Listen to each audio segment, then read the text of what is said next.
Dans les profondeurs tranquilles des villages africains, loin du bruit du monde moderne, résonne la mélodie discrète mais puissante de la femme africaine.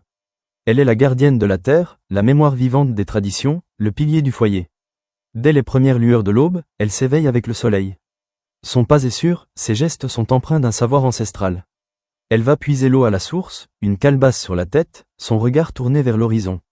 Chaque goutte ramenée est une offrande de vie. Elle pile le mil avec rigueur, au rythme d'une danse invisible. Les sons du pilon qui s'abat sur le mortier deviennent une musique, celle de la vie quotidienne. À côté, d'autres femmes tressent les cheveux, partagent des rires, des secrets, des prières.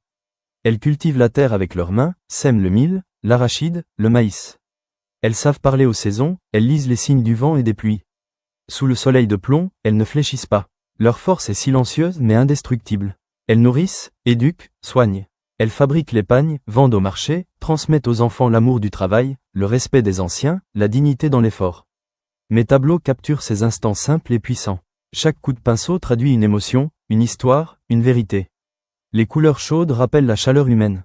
Les textures font écho à la rugosité de la terre et à la tendresse des cœurs. À travers ces œuvres, je rends hommage à toutes ces femmes invisibles aux yeux du monde, mais reines dans leur royaume. Elles ne portent pas de couronne, mais elles portent la vie, la famille, la communauté. Elles sont lumière. Dans la chaleur douce du soleil africain, là où la terre raconte des histoires anciennes, les femmes s'activent avec grâce et force.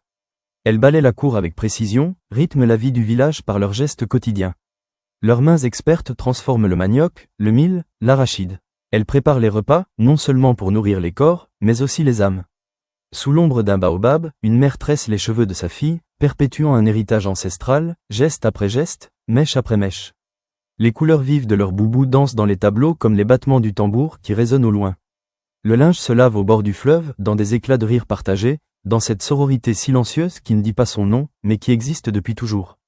Elles puisent l'eau, portent leurs enfants sur le dos, travaillent la terre, tissent, chantent, rient. Chaque mouvement, chaque sourire, chaque regard est une œuvre d'art vivante.